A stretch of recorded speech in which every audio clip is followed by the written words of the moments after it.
وسلام على عباده الذين اصطفى، خصوصا على سيد الأولين والآخرين محمد المصطفى والمجتبى، وعلى آله وأصحابه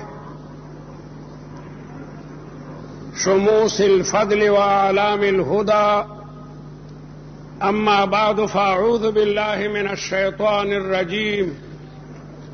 بسم الله الرحمن الرحيم. ولا تهنوا ولا تحزنوا وأنتم الأعلون إن كنتم مؤمنين. وقال تبارك وتعالى: كم من فئة قليلة غلبت فئة كثيرة بإذن الله. قال النبي صلى الله عليه وسلم: نضر الله امرأ سمع مقالتي فوعاها فأداها، فرب مبلغ أوعى له من سامع، أو كما قال النبي صلى الله عليه وسلم. خوشا مسجد و مدرسہ خانقاہ ہے کہ در بود قیل و قال محمد صلی اللہ علیہ وسلم. زما قابل صد احترام شیوخ الحدیث و شیوخ التفاسیر، فقہائے عظام و مفتیان کرام او د علوم دینی او شاہ سوارانو او د رسول اللہ مبارک د دین طالب علمانو او زما د اسلام خوږو مشرانو ورونو، د بخاری شریف د ختم یو مبارک تقریب دے د حضرت شیخ الحدیث دامت برکاتهم جواہرات و ملفوظات تاسو اوریدل. زمونږ محترم حضرت مولانا مفتی غلام الرحمن بارک اللہ فی حیاته تقریر زما تقریرو زمارونو دا مدارس علماء پیدا کئی، دا دینی مدارس تا قرآن پاک مفسرین پیدا کئی، محدثین پیدا کئی، دا ملک و دا ملت وفادار پیدا کئی. علماء دا ملک و دا ملت وفاداری او دا دغه مدرسو دا برکت نا پا ملک باندې دا اللہ تعالی رحمت نازلیږي. ابن ادهم وی چې طالب سفر کئی، یو محدث د حدیثو د پاره سفر کوي، یو طالب د قرآن د زدکړې د پاره سفر کوي، نو د ملک نه الله تعالی بلا و باګانې او مصیبتونه او طوفانونه لري کی. د طالبانو د برکت نه الله تعالی ملک د آفتونو نه بچ کوي. یو طالب علم چې د کور اوځي او قدم علی، فرشتو ورته د خپل رحمت او وزر غړولي. دا طالب مقام دا ډیر لوی مقام دی. دا طالب قرآن دی او دا طالب حدیث دی. گرچه خوردیم نسبت است بزرگ، ذره آفتاب تابانیم. دا قرآن طالب تا پسپک نظر مگورا، دا حدیث و طالب تا پسپک نظر مگورا. دا افغانستان طالب خو ولی دی، او که د افغانستان طالبان اولیاء الله ندی. امیر المؤمنین ملا محمد عمر حفظه الله تعالی ورعاه کاغه ولی نه در ماته خو په دنیا کې بل ولی کم ده. د دین لوی ولایت بسی چې تمام امریکا ته لرد برندام ده. تمام امریکا د طالب نه لرد برندام ده او امریکنیان دروغ وای. مونږ ته بلا اخباری نمائندگان راشي چې موږ د اسلام مخالف نه یو. تاسو د اسلام مخالف نه یې، نو ولې د طالبانو سره جنگ کوئ؟ طالبانو ستاسو پلار وجلی دی، ستا نیکې وجلی دی، یو امریکنی وجلی دی، یو د برطانیې کافر وجلی دی، یو یهودی وجلی دی، یو عیسائی وجلی دی، یو فرانسیسی وجلی دی، یو جاپانی وجلی دی. طالبانو اسلام راوستو، طالبانو د لا اله الا الله محمد رسول الله نظام قائم کو. د پاکستان تاریخ گواہ دی چې د پاکستان کې چرته یو عالم د پاکستان خزانه خوړلې ده، د ملک او د ملت اساسي خوړلې دي، یا د ملک نه یو عالم تښتېدلی دی. د فقیه العصر حضرت مولانا مفتی محمود رحمت الله علیه او د دیغم اسلام شیر سرحد حضرت مولانا غلام غوث هزاروی رحمت الله علیه او د شیخ المحدثین حضرت مولانا عبدالحق رحمت الله علیه او د امیر شریعت سید عطاءاللہ شاہ بخاری رحمت الله علیه او د قطب العالم مولانا احمد علی لاہوری رحمت الله علیه او د کم عالم نوم به درته عالمه هغه په دې ملک کې څه خیانت کړی دی، څه بېاهروي کړې ده. د علماو تاریخ هغه د آدم علیه السلام نه چې والې طائی دم دا د علماو د وفادارونو ډک دی. پیغمبران بهترین علما او بیا د تمامو پیغمبرانو سردار رحمت کائنات و زینت دو جہاں حضرت محمد مصطفیٰ صلی اللہ علیہ وسلم فرمائی انما بعثت معلما، لوی معلم لوی عالم او داغ صحابہ کرام او بیا تابعین او بیا تبع تابعین تر دې وخت پورې د دیوبند عظیمه قافله تاسو په یو عالم دا ثابتول شئ چې هغه دهشتګردي کړې ده. علما د ملک او د ملت لپاره د رحمت، د هدایت، د ارشاد او د رهنمایۍ ذخیره او سرمایه وي. څومره د افسوس مقام چې طالبانو په خپلو مقدسو وینو د افغانستان په ځمکه د لا اله الا الله نظام راوستو. د لا اله الا الله نظام که د دې آسمان نه لاندې او په دې قرې ارضي ګوري، ورشه جلال آباد ته، ورشه قندهار ته، هرات ته ورشه او غزني او ګردیز ته ورشه، اسلام سل په سله کې په یو ځمکه باندې نافذ دی. نو که موږ د طالبانو اسلامي نظام ختمو نو بیا کشمیر کې جهاد کم ځای کې دی؟ بیا کشمیر ته څوک جهاد وایي؟ د هغې نتایج چاته معلوم دي چې څه به کېږي؟ راړلی شوی قرآني نظام د شریعت مطهره انوار او برکات چې موږ په خپلو سترګو وینو، موږ د هغې د ختمولو دپاره بیا کشمیر ته لا چا جهاد ویلی دی. نو زما وروڼو معمولی وخت نه دی. په دې تورو تیارو کې، په دې لمحاتو کې چې مسلمان د کم ناگفتبه دور نه تیریږي، زما په خیال په اسلامي تاریخ کې دومره پریشان کن حالات په چرته نه راغلي. پر زمین یو جوړ شوی حکومت اسلامي نظام چې دنیا مجاهدینو توقعات لرل چې د دې اسلامي نظام د افغانستان رڼاګانې به کشمیر ته مرسي، بوسنه او هرسک ته به مرسي، فلسطین ته به مرسي، چیچنیا ته به مرسي. نن هغه مجاهدین به څومره جاړي، هغه به څومره مایوسۍ کې وي. قسم درته خورم چې لوی لوی کمانډرانو ماته ویلو، طالقان کې پروسه کال مولا فضل او لوی چې که خیري افغانستان د کسالو نه فارغه شو نو بیا دویم نمبر زموږ د کشمیر دی. کشمیر ته روان وو هغه مجاهدین، فلسطین ته روان وو هغه مجاهدین، او نن موږ په خپله دغه اسلامي نظام سرنګون کول غواړو. زما وروره دا د طالب او د بوش مقابله نه ده، دا د طالب او د یهودي مقابله نه ده، دا د اسلام او د کفر مطالبه ده. ځان خبر کا د اسلام نن په کلمه د لا اله الا الله کافر تا سره چې کوم ننو جنگ کوي، او د بوش د خولې نه وتې خبره ده چې دا صلیبي جنگ دی. په غلطۍ وما تخفي صدورهم اکبر، د کافرو د یهودو په سینو کې چې د اسلام سره کوم غیظ او غضب دی اخو د دین هم زیات دی. دا مساجد به بیانې لا سمح الله لا سمح الله، خدای دې نه کړي، خدای دې نه کړي. ستا او زما د غفلت او د تکاسل او تجاهل له وجې نه خدای دې نه کړي که د طالبانو دا مقدس نظام د روی زمین نه لاړو. قسم ده که دې جومات کې تموزو کې زما دا خبره ځان سره ولیکه.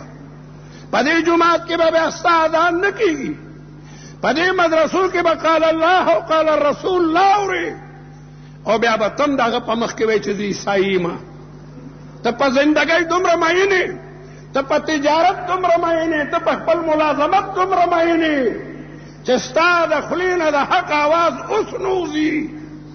نو که دا اسلامي تحریک لاړو نو بیا خدای دې نه کړي ټوله دنیا به د یهودیت او د عیسائیت په سیلاب کې لګیا دی لاوي.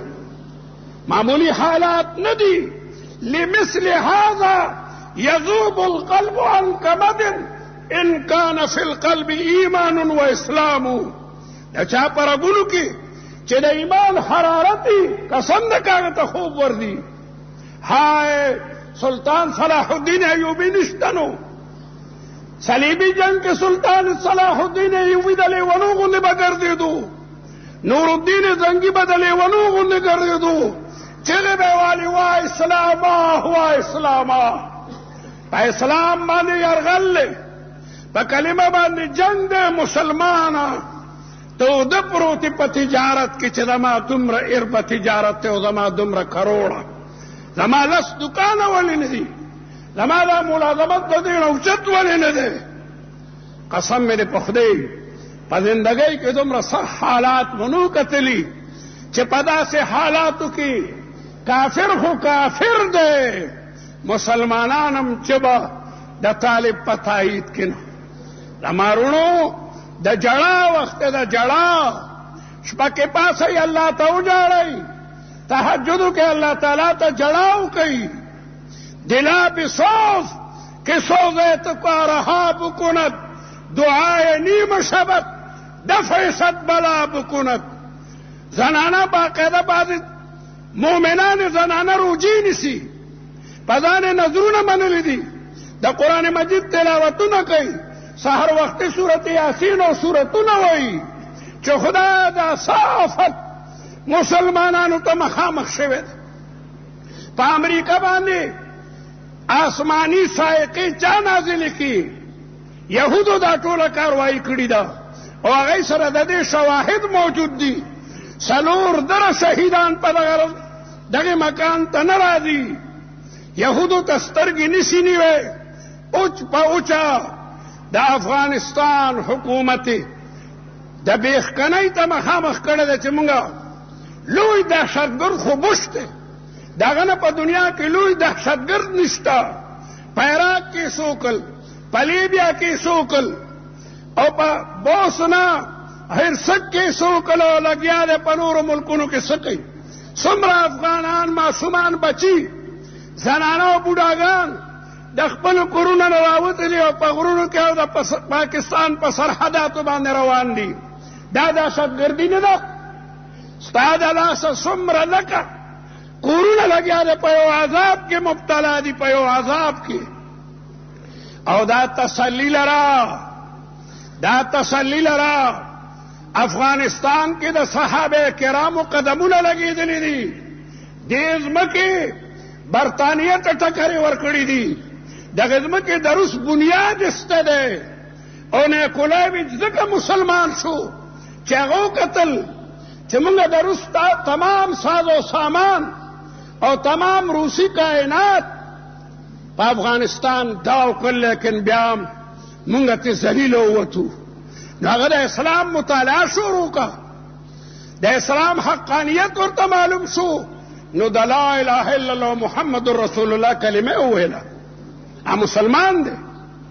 اگوی زدی نتیجی تو رسیدم کہ دا دنیا تمام مادی طاقتونا او تمام ایٹم بمونا ہیڈروجن بمونا راجم کی دا لا الہ الا اللہ محمد رسول اللہ کلمہ نشی مقابلہ نشی کولے. د امیر المؤمنین په کلمه یقین دی، د الله تعالی په ذات بروسه ده. هغه وایي ما اوس توکل کړی ده، فاذا عزمت فتوکل علی الله. زما عزم مصمم دی او د الله تعالی په ذات مې اعتماد دی. او الله تعالی وعده ده ومن يتوکل علی الله فهو حسبه. څوک چې د الله تعالی په ذات اعتماد کوي الله تعالی کافی دی. وکفى الله المؤمنین القتال. داسې زلزلې به پرې راولي، ملائکې به ورته راکوزې کي او دا ملک به د امریکې دپاره قبرستان خو نه وایم ورته، مقبره کې خو بیا هم یو مړی ښه، دا به د هغوی دپاره جهنم یو ټول به پکې سولي انشاءالله العزیز. زموږ د الله تعالی په وعدو یقین دی. ولا تهنوا ولا تحزنوا وانتم الاعلون ان كنتم مؤمنين. كم من فئة قليلة غلبت فئة كثيرة بإذن الله. الله تعالی به د دې نه زیاتې مزید صواعق نازلوي د دومره مظلومانو، د ستم کشیدو، د رنجیدو، د زخمیانو، د معیوبینو آهو بکا به الله تعالی ناوري. حدیث کې راځي ثلاثة لا ترد دعوتهم. د دریو کسانو الله تعالی دعا نه رد کوي. یو په هغې کې مظلوم دی، د افغانستان د اولس نه د طالبانو نه زیات مظلومه په دې زمین باندې څوک دي؟ الله تعالی د مظلوم آهو بکا چیخ و پکار اوري. الله تعالی مظلوم ته وایي بعزتي وجلالي، زما دې په خپل عزت او جلال قسمي لانصرنك ولو بعد حين، زه به ستا مدد کوم. زموږ شیخ الحدیث مولانا تاسو ته آخرنی حدیث بیان کو. امام بخاری رحمت الله علیه دام یو عالمو د علم وقار ساتلی، په یو کشتۍ کې سفر کولو او یو سړي ورسره ربط او تعلق پیدا کو. دا غلاګر هم ډېر خطرناکي او ملا سره بیا ربط او تعلق ځان یې ورته عقیدتمند څرګند کو. امام بخاري ویره دا خو زما رازدار او معتقد او ښه ما سره روابط دي، نو ورسره یو ځل ذکر وکړو چې ما سره یو زر اشرفی دي. غلاګر ته پته ولګېده چې دا خو ښه ده راته ووایي. یو څو ورځې پس هغې غلاګر چغې کړي چې ما نه 1000 روپۍ چا پټې کړي دي، په تیله کې د ما 1000 روپۍ وي ما نه چا پټې کړي دي. شور شو او که چا ما نه اخېستې ما ته دې راکړي. د کشتۍ مشر هلکه تالاشي به والو، تالاشي شروع شوله. امام بخاری رحمت الله علیه هغه زر اشرفۍ روغونې سمندر ته ورغورځولې. تالاشي وشوه، چا سره هم سره ونه وتل. خلکو دا سړی ملامته کو، بې غیرته، دروغجنه، دروغ وی. کم دی دي ستا هغه زر اشرفۍ مونږ خو ټوله تالاشي واخېسته، د خلکو جیبونه او بسترې هر څه مو لټ پلټ کې. سړی ډېر شرمنده و. کشتۍ نه چې کوز شو هغه سړی روغونده امام بخاري ته وایي چې تا خو ما ته یو ځل ویلي چې ما سره زر اشرفۍ دي، هغه دې څه کې؟ هغه ما دریاب ته وغورځولې. وی دا دومره لوی رقم دې څنګه وغورځولو؟ امام بخاري وی ما خپل عمر ټول د حدیثو دپاره قربان کړی دی. ما د رسول الله د حدیثو دپاره د کم کم ځای سفرې کړي دي، ما محنتونه مشقتونه برداشت کړي دي. ما د رسول الله مبارک په حدیثو باندې داغ نه راوستو. سبا به زه طالبانو ته د رسول الله حدیث ښیم. خلک وایي کشتۍ کې خو د هغه زر اشرفۍ هم غلا کړې وي. زما منصب د حدیثو دا ډېر پاکیزه منصب دی. ما د دنیا هغه زر اشرفۍ د هغې نه قربان کړي. د علم سرمایه لویه سرمایه ده او ډېر مالدارو پلار ورته ډېر لوی دولت پریښی دی. د امام بخاری رحمت الله علیه والد چې وفات کېدو نه ملګرو ته وی چې زما دې مال کې 1 روپۍ مشتبه نه ده، دا ټوله حلاله کمایي ده. امام بخاری دغه حلاله کمایي باندې علم حاصل کړی دی. د حلال رزق ډېر برکتي، د پلار د پاکي وینې او د مور د پاکو پیو په بچو باندې ډیر لوی اثري یو ځل په مضاربت چاته پیسې ورکړې وې یو سړی د ډیرو پیسو نه باقاعده انکار وکړو چا ورته وی گورنر ته وایه گورنر خو ستا ډېر معتقد دی والي هغه ته وایه نو هغه به دې سړي نه دا پیسې وصول کړي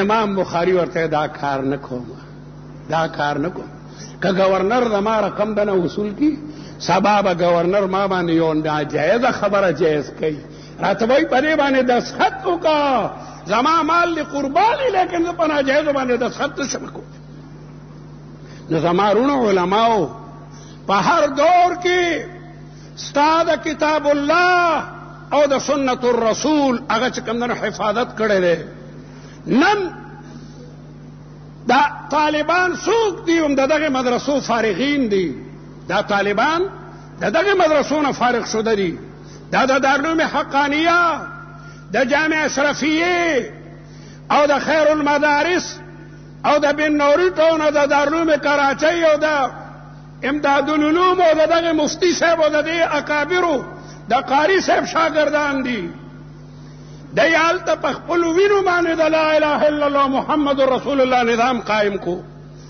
قسم درته خم که طالب د کرسۍ د پاره دا کار کړي آلته د یو وزیر او د یو عام طالب یو حیثیت دی یو حیثیت دی یو حیثیت ابرز موږ امیر المؤمنین سره ناستو قسم مې په خدای د موږ د جامع ته زیاتې قیمتي وي امیر المؤمنین او داغه ملګری وزرا او دغه سي پزمکه باندې صادره پرتی او پزمکه باندې ناس دا خلق به الله تعالی نه کامیابی طالب خو تنخوا نه علي طالب خو د آخرت لپاره لګیا دی قرباني ورکوي او زما د الله تعالی په ذات پوره یقین دی داغه د خپلو بندګانو سره وعده ده انی لا اضیع عمل عامل منکم من ذکر او انثى دا د ګلونو په شان د تفاسیر استادان د حدیث و محدثین فقها اصولیین طالبان شهیدان شوي دي او په خپلو وینو د افغانستان ځمکه چې کوم دی نو سیرابه کړې ده او د طالب تمام اصلی غایه شهادت ته بس شهادت بل هېڅ نه دي زه په دغه مسجد جومات کې ناست یم او زه ډېر د رښتیاو ځای زه د خدای په ذات درته قسم خورم چې بعض ځایونو کې موږ ته طالبان راشي او جاړي چې ما ته دعا وکړه چې خدای مې د شهادت مرګ نصیبه کړي والله العظیم موږ ورته وایو چې بچیا موږ خو درته دعا کوو چې خدای ستا عمر کې برکت کړي الله درته د دین د خدمت مواقع نصیبه کړه وروره که مرګ راځي نو زه او تا ته دواړو ته د شهادت مرګ نو بیا جاړي چې زما ملګري شهیدان دي ما ته پر روی زمین ګرځېدل عار ښکاري داسې قوم سره امریکا نه که امریکې سره د تمامي دنیا خلک جمع شي کم سړی چې د موت نه نه یریږي د هغې مقابله کائنات نشي کولی رسول الله مبارک فرمایي زه در باندې د دو خبرو نه یریږم حب الدنیا و کراهیت الموت رسول الله به صحابهو ته وي چې د دو خبرو نه یریږم حب الدنیا د دنیا محبت په مړه کې راشي او د مرګ نه به یریږئ الحمدلله ثم الحمدلله په طالب کې دواړه خبرې نشته طالب کې حب الدنیا نشته طالب مرګ ته غاړه غټۍ وردي او د شهادت مرګ د رب العالمین نه غواړي کابل چې فتح شو نو زه جلال آباد کې وم په درېیم ورځ د کابل د فتح په درېیم ورځ مونږ لاړو کابل ته په وزیر اکبر خان کې د حرکت المجاهدین دفترو نو هغې کې زه په یو کمره کې وم طالبانو وی ته دې بلې کمرې ته لږ لاړ شه موږ دا کمره درته سوتره کوو نو چې کمره یې سوتره کولو نو دومره د سرو زرو کالي راووتل او ما ته یې راړل چې دا نو ما ورته یې لکه دا مولانا عبدالجبار صاحب د هغې لوی کمانډر نو ما ورته یې لکه مولانا عبدالجبار ته یې ورکوي یا مولانا رباني صاحب ته یا د طالبانو بل مشر ته ورسوئ مخکې هم جهاد شو افغانستان کې د طالبانو نه مخکې هغې کې هم ډېر ښه مجاهدینو لیکن چې جهاد به وشو بعضې کسانو به د کورونو دروازې او کړکۍ او هر څه به ځغلولو. طالب یو ستنم نه ده ځای کړي. دا د اسلام په اصولو باندې یو پاکیزه قانونونه به پراتو، د دنیا قیمتي سامان به پروتو، طالب ورته بره نه دي کتلي. طالبانو د کمال پاکیزګۍ، د امانت او د دیانت چې کوم نه ثبوت ورکړی دی. مجال څه چې ادا نشي او څوک جماعت ته لاړ نشي، مجال څه چې یوه ښځه بې پردې وګرځي، مجال څه چې ته د غنا آواز واورې، تورخم نه چې مخکې شیان تر مزاره او تر هرات او تر طالقانه پورې به یا د قرآن پاک آوازونه اوري یا به د رسول الله مبارک او د قرآن بارکې تعریفي نظمونه اوري. هلته څوک ګانه نشي اورېدی. ټرک شا طرف ته د ډمو تصویرونه پکې نشته، پرکشو شاته د ډمو. دلته کې خو چې یو ټرک شاته روان په موټر کې نو د ډمې تصویر ته به مخامخې. ډریوران هم اکثر د ډمې زامن دي. د ډمې داسې ټرکونو باندې کستن د ډمو تصویرونه ولګوي، نو وروسته تلونکي ته تر ډېر ساعته پورې د ډمې هغه بد شکل چې کوم ده نو ښکاره کوي. په دیوالونو باندې د ډمو تصویرونه. افغانستان د دې نه پاکیزه دی. هلته به دې په یو اجنبیه باندې نظر نه پرېوځي. ما دا پروسه کال دوره تفسیر طالقان کې کړې ده. دلته به هم څه طالبان موجود دي. والله العظیم په دې 450 ورځو کې نه مونږ په کابل کې نه په طالقان کې بیا رالو قندوز ته، بندر شیر خان او بغلان او مزار او شبرغان او دشت لیلا او کم کم ځای باندې وګرځېدو. زما دې د الله په ذات قسمې کړې او ښځې مخ مو کتلې. ښځه په پرده کې ده او دلته ما خیال دی 25 رمضان چې مونږ په تورخم را واوړېدو او د مازدیګر وختو کارخانو څخه تېرېدو. روژه وه. ما ملګرو ته وګوره د ګوډو په شان ښځې دلته لګیا ګرځي، نه په سر باندې لوپټه، نه په مخ باندې څه شی، تر دې چې سینې هم ښکاري. نو دا ملک د سترګو په زنا کې څومره مبتلا دی. رسول الله مبارک فرمایي العینان تزنیان وزناهما النظر. سترګې زنا کوي او د هغې زنا پردی لور خور ته چې کوم ده نو کتل دي. زړه مې غواړي چې ښه تفصیلي تقریر وکړم. یم هم بیماره یم، لیکن د محترم قاري صاحب دامت برکاتهم امر و ما د هغې تعمیل وکړو. خدا درته وایم د ما رونو چې ډېر سخت حالات دي، ډېر سخت حالات. که په دکان کې ناست نو ګوره دعا کوه، که په تجارت کې نو ګوره دعا کوه. او دې مجاهدینو ته او خاص کر طالبانو ته په سپک نظر ګوره ونه ګوري. دا اولیاء الله دي، اولیاء الله. امیر المؤمنین ملا محمد عمر ولی الله دی. او من عادى لي وليا فقد آذنته بالحرب. رسول الله مبارک حدیث قدسی بیانوي چې څوک الله وایي زما د اولیاء سره جنگ کوي، زما هغې سره اعلان جنگ دی. نو لیلن او نهارن د طالبانو لپاره دعا کوئ. ډېر لوی سخت وخت راغلی دی. په دې کې که مونږ د طالبانو حمایت ونه کړو، د طالبانو پاسداري مو ونه کړله، د قیامت پر ورځ به الله تعالی درنه تپوس کوي چې او د پېښور ځوانه ښکلې ځواني مې در کړې وه، مال او دولت مې در کړی و، طالبانو په افغانستان کې اسلامي نظام راوستی و، تا د هغه څه خدمت کړی. حضرت عمر رضی الله تعالی عنہ سعید ابن عامر گورنر مقرر کو د حمص مدینه منوره کې. سعید ابن عامر ورته معذرت کوي چې یا امیر المؤمنین انا رجل شاب ليس ذي تجارب فاختر وانتخب من هو معمر ومن هو اعلى تجربه مني. زه خو یو زلمی یو پوخ صحابي وګوره. حضرت عمر ورته غصه شو چې قلدتموني الخلافه، ما ته مو خلافت په غاړه کو انکار کوئ، سبا تیار شه، عذر دې نه منم. او سلو غوندې زادې راهې ورکو. د واده کړه او د واده یو کال شي او یو کال ښځې ته وي ښځې تیاره شه. امیر المؤمنین مو حمص ته لیږي. سحر روان شو، تاریخ نه لیکي چې په اوښ سور لاړل او که په اس. خدای خبر څومره راده کې ورسېدل.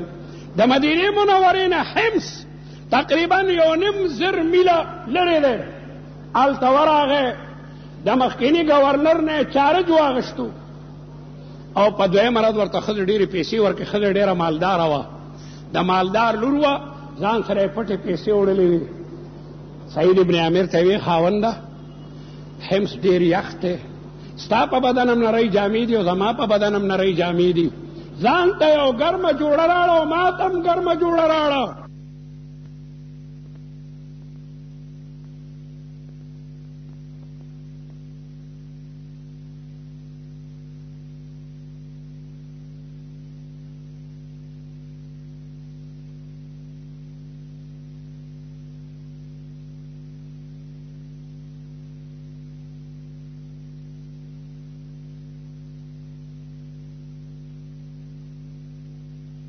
خاوند تا خو جامې رانړې، هغه پیسې دې چا ته ورکړي؟ چا روغ سړي ته دې ورکړي؟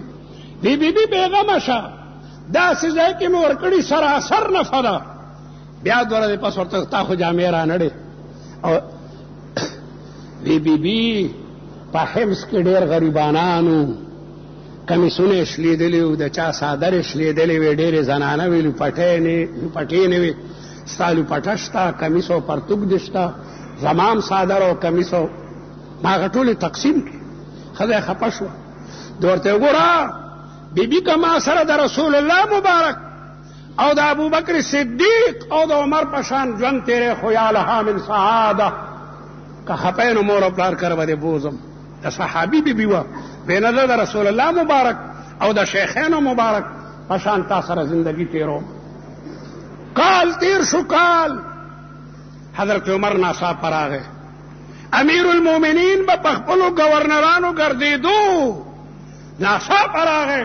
حضرت عمر دنیا را جمع شوه. قد قدم امیر المؤمنین من المدینة المنوره، حلب و حما و دمشق و کم دی نه خلک راغی.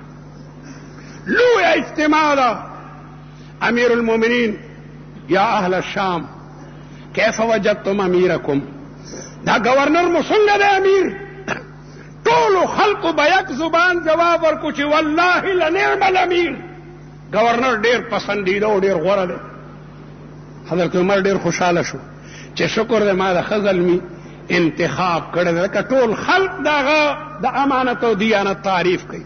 مین نه یو سړی پاڅېدو، ورته ویې لا شک یا امیر المؤمنین ان هذا الامیر احسن الناس خلقا ولكن فيه 4 علل لم تكن في الامير السابق. دکې څلور خامۍ دي. مخکینی گورنر کې هغه نه وي. حضرت عمر په چغو په ژړا شو چې الله اکبر، ما ته خو سعید ویلي چې زه د گورنرۍ قابل نه یم، څوک معمر او مجرب ولېږه. دا خو به خدای مانیسي. امیر ته یې پاسه ودرېږه. هغې سړي ته یې شابه وایه. هغه لومبنې خامي د کې دا ده چې دی د سهار مزو کې نو کور ته دننه شي، نو بیا یو ګنټه پس راوځي. مخکینی امیر بچی و هغه به سیده د جومات نه گورنر هاوس ته راتلو، فیصلې به یې شروع کېدی، دمګه یو ګنټه خرابوي.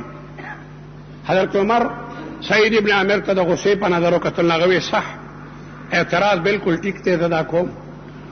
ریحات الثانیه دویمه کومه خبره ده؟ ویجي دی د ماسوتن مونځ چې وکړي نو کور بند کړي او بیا نه راوځي. مخکینی گورنر به د شپې هم راوتو. تپوس یې ته وکړو ګورنر وی ټیک ده. ویجي دی کله ناکله 20 ورځې پس چوټي وکړي، د سهار مونځ چې وکړي بیا نه راوځي، د ماسپښین مونځ ته راوځي. بس هغې مخکیني گورنر به چوټي نه کوله. حضرت عمر ورته وکتل ویې وجي دا اعتراض په ما ټیک دی. ویجي دی کله ناکله میاشت پس، کله 2 میاشتې پس په دربار کې بېهوشه پرېوځي. د لرې دی نه خلک تاریخونو ته راغلي، هغه غریبانان دغسې نا امیده واپس لاړ شي.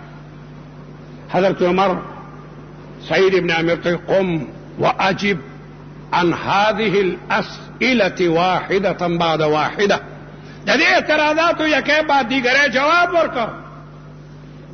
گورنر جاړي چې امیر المؤمنین بعد خبره د څرګندولو نی په چوغو چوغو جاړي چې بعد امور خوفی ما بین العبد و بین الله دا الله او د بنده میس کې حضرت عمر ورته غصه شو زه ته پاسه بیان کا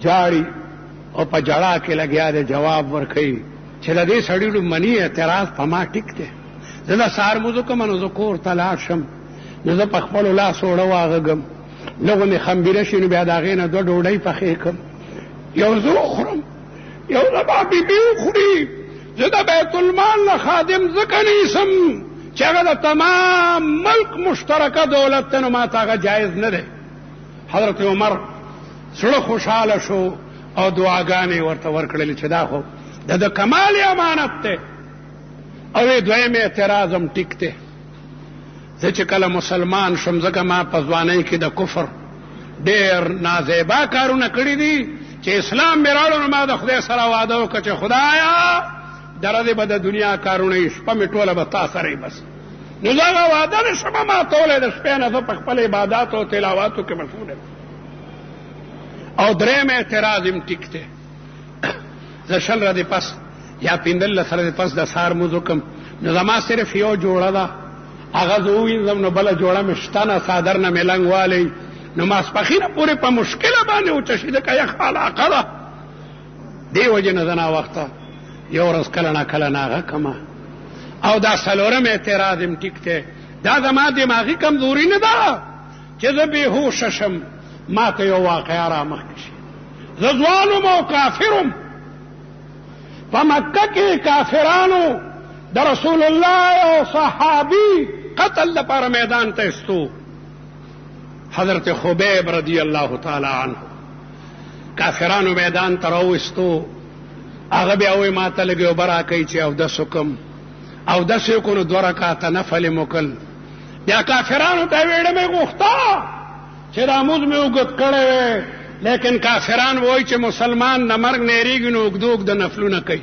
نو مختصر مونځ مې وکړو او بیا 2 شعرونه یې ووایي ولست ابالي حين اقتل مسلما على اي شق كان في الله مصرعي وذلك في ذات الاله وان يشاء يبارك في اوصال شلو الممزع چې مسلمان مرم قسم ده که مې څه پروايي چې مسلمان مرم او زما په ژبه د لا اله الا الله محمد رسول الله کلمه ده که مې د دې طرف نه لاړوي او که د سټ طرف نه مې وهئ او که زما د غوښې او د هډوکو پوټي او پرزې جوړوئ زما د الله تعالی په ذات یقین ده چې هغه به دې کې برکت اچوي سعید امیر المؤمنین ته وایي چې زه دا دردناکه المناکه واقعه چې رایاد کړم نو بېهوشه پرېوځم که الله زمانه تپوس وکړي چې یا سعید كنت فتى شابا قویا ته زلمی وي تا ولې زما د بنده مدد نه ده کړی د دې جواب ما ته نه ده بیا بېهوشه پرېوځم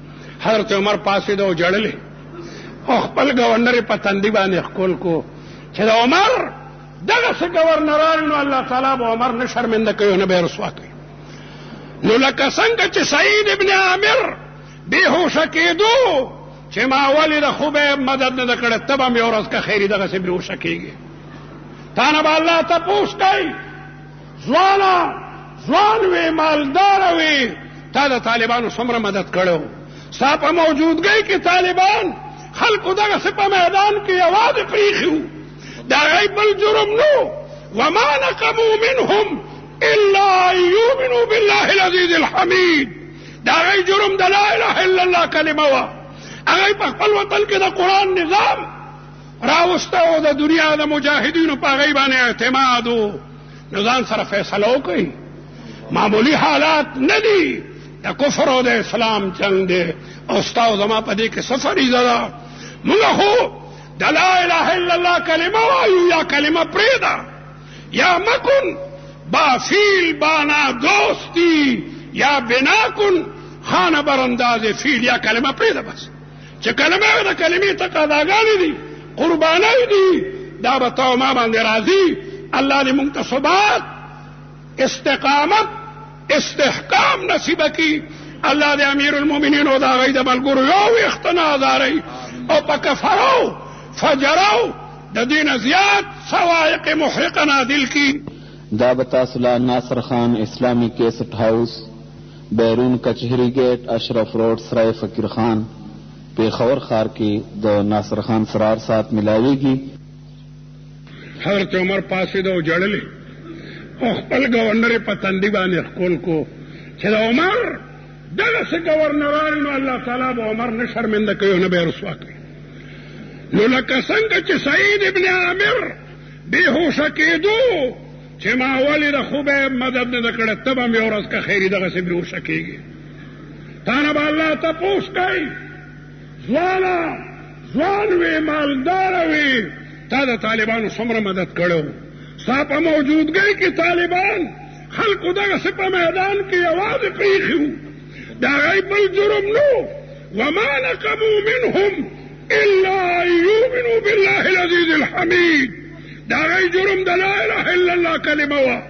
هغوی په خپل وطن کې د قرآن نظام راوسته او د دنیا د مجاهدینو په هغوی باندې اعتماد و. نو ځان سره فیصله وکړئ معمولی حالات نه دي، د کفر او د اسلام جنگ دی او ستا او زما په دې کې څه فریضه ده. موږ خو د لا اله الا الله کلمه وایو یا کلمه پرېږده یا مکن با فیل بانا دوستی یا بنا کن خانه برانداز فیل یا کلمه پرېږده بس چې کلمه وي د کلمې تقاضاګانې دي قربانۍ دي دا به تا او ما باندې راځي. الله دې موږ ته ثبات استقامت استحکام نصیب کی. الله دې امیر المؤمنین او د هغوی د ملګرو یو ویښته نه ازاروي او په کفرو فجرو د دې نه زیات صواعق محرقه نازل کی. اسماء حسنا زموږ دې بچي ویلو د هغې نه پس دعا قبلیږي. خدایه د طالبانو حامی او ناصر شو، خدایه د طالبانو حامی او ناصر شو. د بخاري نورانی مبارک محفل له خدایه زموږ لاسونه خو پلید دي جسمونه خو پلید دي لیکن کم کسان چې تا ته قربانۍ ورکړې دي د هغوی ارواح خو پاکیزه وو د هغوی وینه خو پاکیزه وه. خدای هغه مبارکې وینې قبولې کړي او دا تحریک په مخ کې بوځي کامیابې کړي او زموږ دې ملک کې اسلامي نظام راولي. واخر دعوانا الحمدلله.